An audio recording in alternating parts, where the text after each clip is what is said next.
What's up, guys? Welcome back. We got Josh Brunt here, back on the grind with the 7 Habits. Um, just got back from another ice bath today. Amazing, amazing, amazing.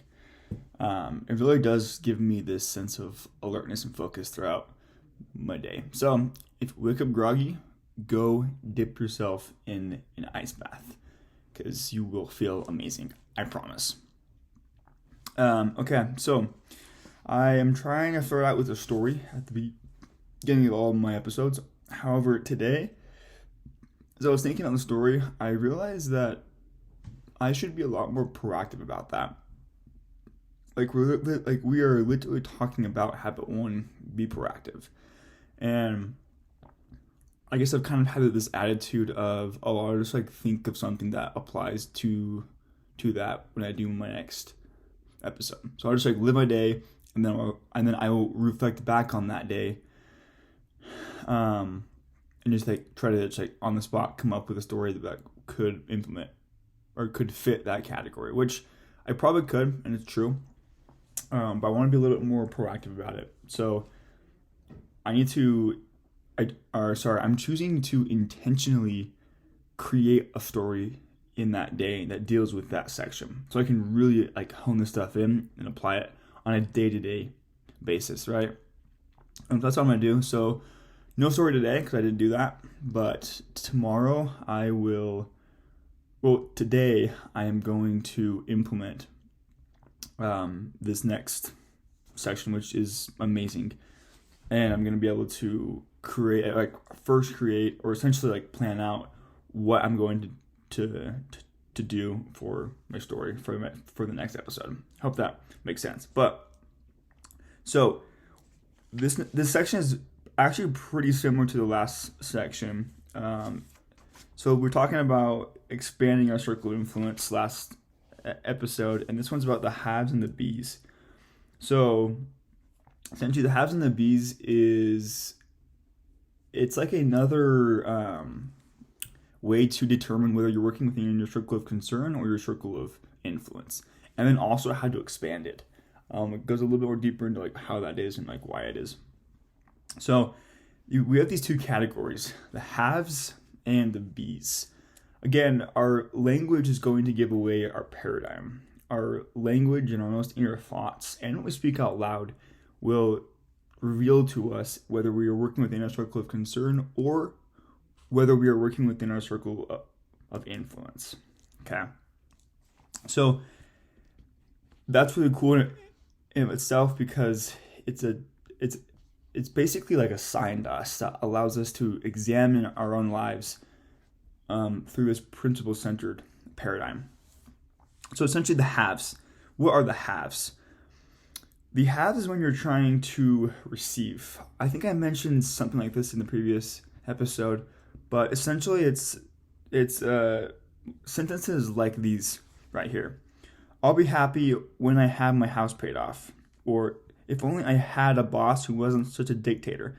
If only I had a more patient husband. If I had more obedient kids. If I had my degree. If I could just have more time to myself. If I were just a better soccer player. Or if I could have more patient employees, right? That is haves. You're working within your circle of concern, because you're essentially blaming external ideas or concepts, people, or even entities. You could say you're blaming time, or you're blaming your spouse, or you're blaming your kids, and you're essentially disempowering yourself. You are empowering their weaknesses to control you. So the circle of influence is filled with the bees. So that says I can be more patient. I can be more wise. I can be loving, right? I can be charitable. I can be a better spouse or employee or kid or student. It's focusing on the inside out. And as we focus on the inside and not within our circle of concern, we can then expand our circle of influence to help and bless the lives of a ton of other people. So it's like this character focus where the less we focus on our conditioning in our circumstances and our conditions, the more we can actually influence those conditioning and conditions and experiences. So just by like who we are. So I kind of view this as like a light bulb, right? Like the brighter the light bulb is, the brighter the room is. And it's the same thing with us. Like we all have a light inside of us, and so the more we can increase that light, the better that we can actually affect the room and its surroundings and how bright those things shine. So kind of a cool concept there. Now, this part here is amazing. I'm going to read it because it's so good. He says, anytime we think the problem is out there, that thought is the problem. We empower what's out there to control us. The change paradigm is outside in. What's out there has to change before we can change.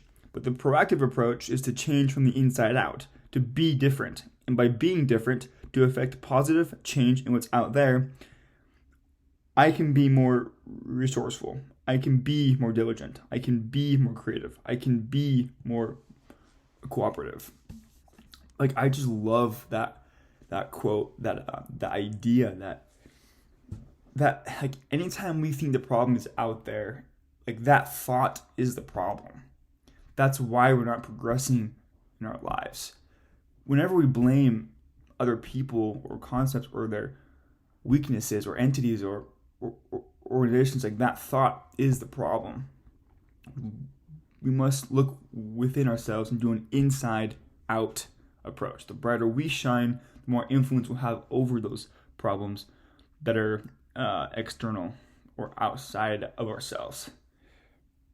For example, Covey here talks about this story of Joseph who got sold into Egypt. It's in the Bible. I'm pretty sure it's in like Genesis 20 or 30. I can't remember exactly, but it's around there. And essentially, it's a story of this young boy. He's 17 years old, and he's like the favorite child, right? And his brothers get really, really jealous and criticize him, and so they take him and they sell him into slavery in like Egypt. And so, like, can you imagine? Like, you're chilling at home, just doing your thing, you're just trying to be yourself, trying to be a light to everyone, just trying to be good, and your brothers get mad at you for it, and they sell you into slavery for like the rest of your life. You're now a slave, and it's like, holy cow! Like, what did they just do to me, right? You have every right to be mad at them, every right to blame them and to criticize them, to focus on their weaknesses and to like literally empower those to affect you. However, Joseph knew that he was responsible, that he was able to respond in any way that he chose fit. And he did. He was very proactive. So he didn't focus on what he didn't have. He focused on who he was, right? So he didn't sit there in slavery and be like, oh my gosh, like I wish I had my family back. Like I wish I had more power or more clothes. I wish I had more whatever. Like, no, he just said, I'm going to be kind. I'm going to be a hard worker. I'm going to be trustworthy, right? And then it says that within a short period of time, he was running Potiphar's household. Like he was in charge of all that Potiphar had, just because of like how high that trust was. Because Joseph had worked on himself, he had gained and created this relationship of trust where then he was chilling. He was actually living large as a slave. As a slave, he was living large, running all of Potiphar's house with like lots of power. That's like pretty impressive. But then, if you've read the story before, you know that Potiphar's wife kind of entered the scene, and he refused to compromise his integrity, chose to stick to his values, and as he did that, Potiphar threw him in jail because he was accused of having sexual relations with the wife, or he was trying to, and so what happened is then he gets end up throwing into jail, but he does the exact same thing in jail for 13 years, where he works within his circle of influence, is proactive, helps out even the guards in the jail and other prisoners. But then he essentially like runs that prison.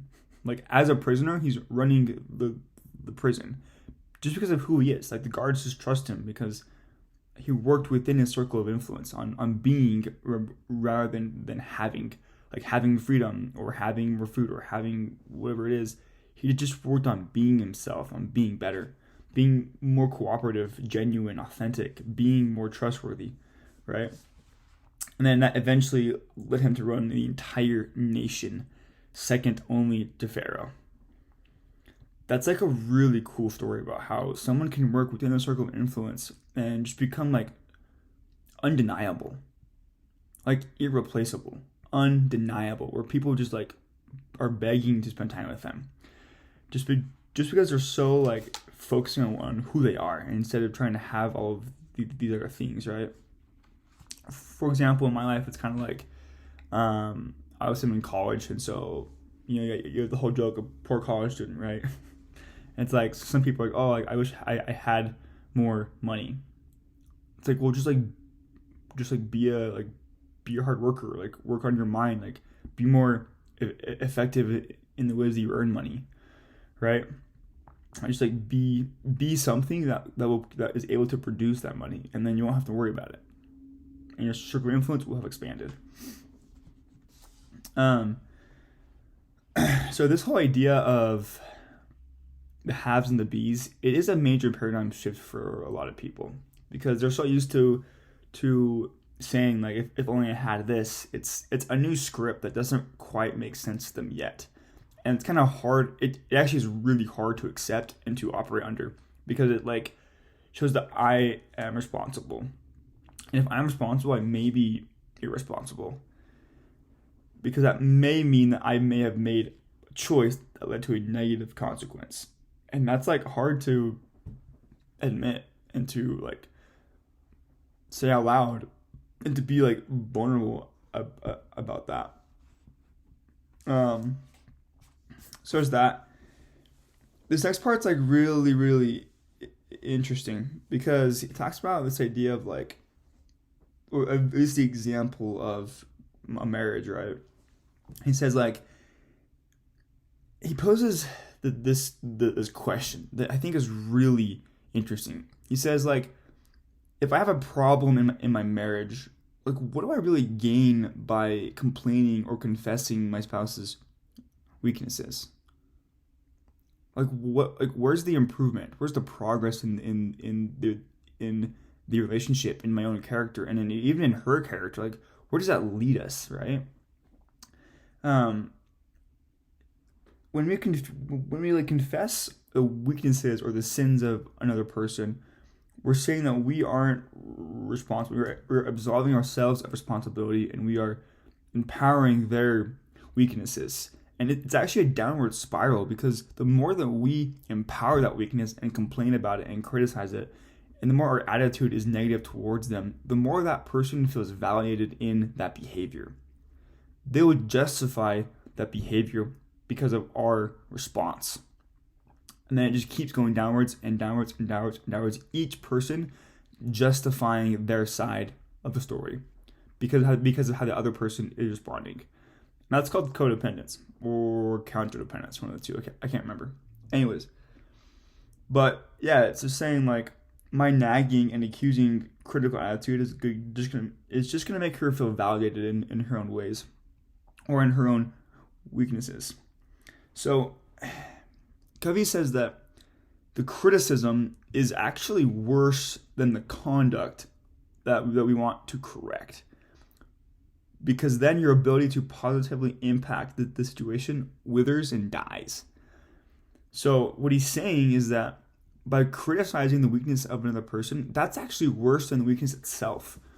Because we empower that weakness to control us, and we give away our ability to influence and to make positive change in that environment. We give it away. We shove it away and we say, hey, like, you take it. I don't want this power. Probably because we just don't trust ourselves.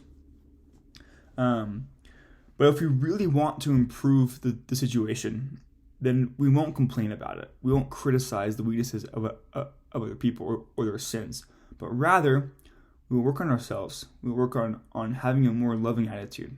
We will work on being a more loving person, being a more understanding person, listening more, right? We can be a source of unconditional love. We can be a better marriage partner. We can be a better student, a better coworker or employee, right?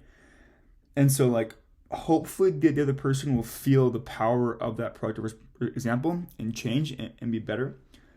But where they do or they don't right away, like the most positive way that we can actually influence our circumstances is in that way of focusing on ourselves, working on ourselves and working on being, on our essence, right?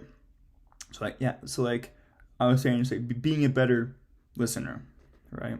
And Covey mentions this idea of like sometimes the best response is just to be happy. Like choose to just be happy, to focus on the good things, to be grateful, right? And that's a proactive choice.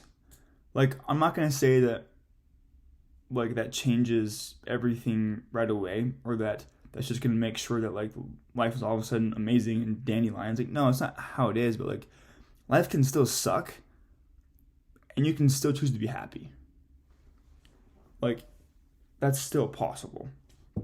And so by doing so, we can actually carry our own weather with us. The outside weather, if it's raining or snowing, is out of our control. We can't control that. But we can control our own weather. A proactive person brings his own weather with them. And that's just so like powerful about this, is because like we can focus on the things that we can control instead of focusing on those things that we can't control. And so let's work on being rather than having. So I'm gonna choose to create a story about that today and execute it. And I'm really excited to be able to tell that to you guys tomorrow. But thanks guys, appreciate it, and I'll see you on the next side.